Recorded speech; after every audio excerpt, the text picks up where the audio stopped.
Halo, apa kabar pemirsa yang ada di rumah? Senang sekali tentunya saya Yusuf Mahendra bisa kembali lagi menyapa Anda masih dalam program Kompas Komunitas Tanpa Batas. Episode kali ini spesial pemirsa karena dalam rangka memperingati Hardiknas atau Hari Pendidikan Nasional. Ini kayaknya banyak ya komunitas-komunitas yang ujuk gigi ataupun tampil gitu untuk memperingati hari tersebut. Salah satunya adalah komunitas Gema Samudra, komunitas drum band di Kabupaten Pekalongan. Nah, sekarang di samping Aziz sudah ada pembimbing dari komunitas Gema Samudra ini. Langsung aja kita sapa. Assalamualaikum Pak Trisno. Waalaikumsalam. Apa kabar hari ini Pak Trisno? Bagus, sehat. Baik, ya. Luar biasa. Kalau lihat Pak Trisno itu semangatnya perlu dicontoh gitu ya pemirsa ya. Jadi kayak jiwanya muda terus ya Pak Trisno ya. Untuk menginspirasi tentunya teman-teman komunitas Gema Samudra ini. Oke Pak Trisno, kalau kita berbicara tentang komunitas Gema Samudra gitu kan ya. Ini kan komunitas drum band yang berbasic ataupun bertempat di Kabupaten Pekalongan gitu ya. Nah, mungkin pemirsa yang ada di rumah juga penasaran gitu. Awal mula terbentuknya dari komunitas ini kapan sih Pak Trisno, bisa dijelasin gitu? Iya, terima kasih. Itu berdiri sudah 5 tahun. 5 tahun. Belakang. Ya, jadi kami mengapa kok sampai ingin memiliki drum band? Karena drum band adalah salah satu musik yang cukup harus dengan disiplin, harus dengan konsisten, harus dengan pokoknya anak-anak itu harus selalu mengikuti terus, demikian. Gitu ya. Oke, buat pemirsa yang ada di rumah. Jadi 5 tahun sudah terbentuk. 5 tahun bukan angka yang sebentar ya Pak Trisno ya, tentunya ya untuk mendidik, kemudian juga melatih gitu kan ya anak-anak yang di sini biar tetap kompak. Itu biasanya tips and triknya seperti apa? Ini kan kalau kita berbicara tentang komunitas drum band kan tidak hanya 1-2 orang atau 5 orang, tapi puluhan gitu Pak. Bisa diceritakan mungkin? Memang alat musik drum band itu kalau sedikit suaranya kurang, ya. Makanya kita namakan Gema Samudra, sehingga menggema seperti alunan samudra yang cukup banter, yang terbukti bahwa Gema Samudra itu bisa merambah ke kota Pekalongan, ke Batang, dan ke Pemalang. Memang kami bisa demikian, itu 1 minggu latihan 2 kali, hari Senin dan Kamis, mesti rutin. Di samping pada event-event ada kegiatan yang mendadak yang harus kita mainkan. Sebagai contoh seperti peresmian dari kabupaten, Ibu Bupati untuk mendampingi, kemudian untuk memeriahkan pada saat pilkada, kemudian pada event-event masyarakat seperti adanya khitanan massal, kemudian wisuda, TPG, kemudian ada malah kemarin ini pengantenan suruh ngarak juga. Jadi cukup meriah. Jadi makanya alat-alat yang dibunyikan itu tidak sekedar lengkap tapi banyak, sampai 70 alatnya. Jadi kami setiap event itu minimal 3 mobil yang saya bawa. Itu ya luar biasa. Jadi prinsipnya di sini adalah memeriahkan. Anak-anak itu senang karena merasa mencintai. Jadi tidak sekedar latihan dipaksa enggak, tapi karena musik itu cinta, adalah gitu cinta. Jadi setiap hari Senin, Kamis, bahkan tadi itu ada yang tidak masuk sekolah, tapi pada saat event demikian malah sama datang. Jadi sudah saking cintanya gitu ya sama komunitas ini. Oke, kalau kita tadi sudah diceritakan tentunya sama Pak Trisno bahwa kayaknya kalau umpamanya teman-teman dari Gema Samudra ini udah sering performing gitu itu acaranya dari Pemkap gitu, kemudian juga event-event dari masyarakat sekitar dan lain sebagainya. Nah, kalau kita berbicara tentang prestasi nih Pak, pasti kan dengan jam terbang yang cukup tinggi, apalagi perjalanan waktu yang cukup panjang ya, 5 tahun dari komunitas ini dibentuk sampai dengan sekarang, pasti ada prestasi yang sudah ditelurkan. Kalau boleh tahu apa saja Pak prestasinya? Iya, terima kasih. Kalau di kabupaten itu untuk saingan drum band tingkat SLTA belum ada, tidak ada. Boleh saya katakan tidak ada. Hanya kita biasa bermain dengan dancer. Kalau dancer pemainnya juga sudah tua-tua, kemudian jumlahnya sedikit, sehingga kalau kita tandingkan, maksudnya kita lombakan, itu tidak sama. Jadi terbukti kegiatan Bupati itu mesti manggil kita, tidak drum band dari Banser atau SMK, karena SMK yang lain tidak ada yang punya. Betul. Ya. Kita musuhnya SMP ya mesti ya kalah karena alatnya juga. Powernya dan alatnya ya, juga berbeda. Luar biasa ya, ini jadi bisa menjadi satu kebanggaan sendiri ya Gema Samudra ini ya. Kemudian Pak Last question, menurut Bapak harapan untuk Gema Samudra ke depan apa sih Pak? Harapannya ya bisa langgeng sampai kapan waktunya, tidak ada terbatas ya, bisa kita pelihara dan seterusnya harus ada. Jadi mungkin alat yang belum kami miliki itu trompet ya. Trompet baru ada 6 tapi pelatihnya yang belum ada. Kami panggil kemarin dari Tegal juga kelihatannya belum bisa kami bergabung. Oh iya. Ya semoga harapan tadi yang sudah disampaikan sama Pak Trisno bisa terrealisasi ya. Kemudian juga kemudian dari Gema Samudra ini bisa semakin maju, sukses, dan yang paling penting adalah bisa mengharumkan sekolahan dan nama Kabupaten Pekalongan itu tersendiri ya. Terima kasih banyak Pak Trisno untuk waktunya. Dan buat pemirsa yang ada di Roma juga jangan kemana-mana nanti karena kita akan menyaksikan tentunya performing dari teman-teman Gema Samudra. Tidak hanya itu saja, nanti kita juga tentunya bakal ngobrol dengan seluruh anggotanya. So, tetap di program Kupas Komunitas Tanpa Batas.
Lapor pada hari ini, Kamis, tanggal 2 Mei tahun 2024, kelas drum band Gema Samudra SMK Wirabari, Kabupaten Pekalongan, siap memeriahkan dalam rangka Hari Pendidikan Nasional 2024 dengan ucapan Selamat Hari Pendidikan 2024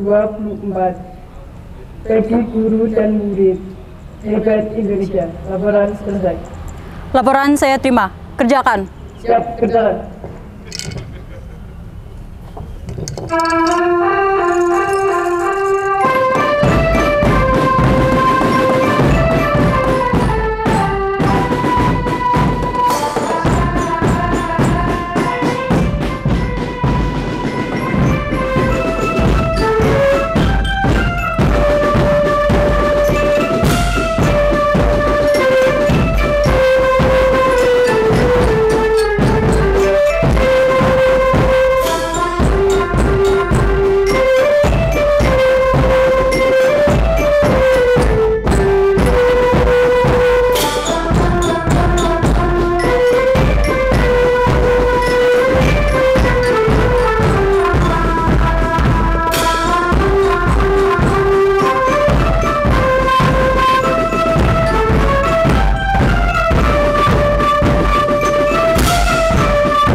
Oke, pemirsa di rumah masih bersama dengan Aziz, tentunya masih program Kopas Komunitas Tanpa Batas. Masih bersama dengan komunitas Gema Samudra. Tepuk tangan dong ya. Semangat, tapi gak semangat gitu ya. Tapi nggak apa-apa pemirsa. Ya oke, sekarang Aziz sudah bersama dengan anggotanya pemirsa. Kalau tadi kita sudah ngobrol bersama dengan pembinanya, langsung saja kita kenalan satu-satu. Tapi mungkin nggak bisa satu-satu sampai sana ya. Nggak apa-apa ya. Yang dekat-dekat aja dengan Kak siapa? Perkenalkan, nama saya Rohimatu Saatya. Rohimatu Saatya, panggilannya Siti. Matus. Oh, Matus. Oke, kalau ini? Aku Niken. Niken. Eva. Andini. Andini. Isma. Kalau ini? Rea. Wildan. Danan. Oke, Israel. Kita ke West Bilford terlebih dahulu. Oke, kalau kamu sendiri gimana perasaannya ketika bergabung, kemudian bisa tampil gitu kan di acara-acara Kabupaten Pekalongan ini? Senang. Selain senang tentunya. Apa? Ada pengalaman mungkin yang paling berkesan ketika kamu tampil di mana, ada kejadian apa gitu mungkin bisa diceritakan di pemirsa yang ada di rumah. Ada nggak? Kalau lucu mungkin pas latihan, pas apa gitu? Nggak ada. Oke, kalau nggak ada kita move. Kalau kamu sendiri gimana? Ada nggak sih pengalaman yang berkesan, entah itu lucu, entah itu menarik, apapun yang lain sebagainya? Nggak ada. Kalau kamu ada? Nggak ada juga. Oke pemirsa, kalau nggak ada semuanya kita selesai sampai dengan sini, kita tutup. Nggak dong ya. Cerita. Kalau kamu sendiri nih, ya bergabung berarti dari tahun kapan? Dari tahun 2023. 2023. 2023 berarti ini 2024, berarti kurang lebih 1 tahun ya. Iya. Kalau 1 tahun berarti udah bisa apa aja? Saya bermain simbal. Simbal ya. Kalau kamu sendiri apa? Japres. Kalau ini? Mayoret. Oh iya, ini ada kayak pertanyaan mayoret ya buat pemirsa yang ada di rumah. Kalau mayoret itu kan kayaknya ada yang menggunakan tongkat, ada yang enggak gitu ya. Iya. Itu perbedaannya apa sih? Kalau yang menggunakan tongkat ya buat muter tongkatnya. Buat muter tongkatnya. Kalau enggak itu apa? Enggak pakai kayak apa? Gita pati. Iya. Itu berarti untuk nadanya gitu ya ibaratnya ya. Oke, nah kalau ini teman-teman cewek kan juga ini ada yang menggunakan tongkat juga ya. Kalau ini pegang tongkat nggak? Iya, pegang. Ada kesulitan nggak sih ketika latihan lempar kemudian nangkep lagi gitu-gitu? Ada sih, Kak. Nah, apa kesulitannya gimana? Pas kita lagi muter tongkat, terus mau atraksi, mau lempar tongkat itu agak kesusahannya pas mau nangkep. Mau nangkepnya, tapi Iya. biasanya untuk mengantisipasi biar nggak foul ataupun gagal itu gimana? Banyak latihan Iya, atau banyak seperti latihan, terus lebih diseriusin lagi sih dalam lebih latihannya. diseriusin ya ketika Iya. latihannya ya. Oke, kalau kamu sendiri nih, gimana kesannya untuk bergabung sama ini grup drum band ini? Cukup senang Cukup senang karena karena banyak temen gitu ya. banyak temannya. Ada pengalaman yang ini nggak sih, berkesan nggak sih ketika main atau pernah perform di mana aja kalau boleh tahu? Di Pekalongan Barat, Mm-mm. Timur, banyak Pemalang, Di Pemalang, Seragi gitu. Ya berarti udah muter-muter dan sudah sering perform gitu ya. Ya pemirsa yang di rumah keren gitu kayaknya teman-teman di sini sangat berkesan akan kegiatan ataupun performing ini sendiri ya. Kalau kamu sendiri tadi pegangnya apa kalau boleh tahu? Simbal. Simbal itu berarti apa ya? Mungkin bisa dijelaskan untuk pemirsa yang ada di rumah. Simbal itu kayak Apa? Ini ya, simbal itu kalau umpamanya kita dijadiin ininya badarawuhi ya, tunggal. Beda lagi. Kalau kamu tadi apa pegangnya? bass. Bass ya, bass itu berarti yang gede-gede itu ya? Siap ya. Itu kalau umpamanya kayak gitu biasanya harus tenaga atau stamina-nya full atau seperti apa sih, kan itu agak lumayan gede gitu ya? Ya mukulnya dengan Tenaga. Sekuat tenaga. Ada ini nggak tips and trick ketika kamu mau perform, apa harus minum yang banyak atau makan yang banyak kayak gitu? nggak ada. Nggak ada ya? Siap. Oke. Kalau kalian sendiri, kamu ada nggak kesulitan ketika menjadi mayoret? Udah lamakah atau sama dari 2023? Sama ya? Hal kesulitan apa yang sering ditemuin ketika belajar menjadi mayoret? Kadang itu tongkatnya sering jatuh. Biasanya kenapa tuh kok bisa nggak sesuai ataupun nggak kita bisa tangkap gitu? Karena itu apa kayak kepleset tangannya. Kepleset. Gitu. Jadi ininya agak berat ya tongkatnya ya mungkin ya. Sedikit. Oke. Kemudian ada nggak sih tips untuk pemirsa yang di rumah? Mungkin kan ini kan kalau umpamanya kita berbicara tentang mayoret itu tuh impian gitu ya. Semua anak-anak pengen jadi mayoret, ya. Mungkin ada tips nggak untuk pemula biar jadi mayoret yang handal dan juga bagus itu seperti apa gitu? Tipsnya harus tegas. Terus? Ya, pegangannya kuat. Sama disiplin latihan mungkin ya. Oke, buat teman-teman terima kasih banyak ya. Ngobrol sukses selalu tentunya buat teman-teman, sehat selalu juga buat teman-teman. Dan buat pemirsa yang ada di rumah juga kita tidak terasa kita harus pamit undur diri. Jangan sampai lupa untuk terus saksikan program Kompas Komunitas Tanpa Batas hanya di Batik TV. Saya Mahendra pamit. Wassalamualaikum, sampai jumpa.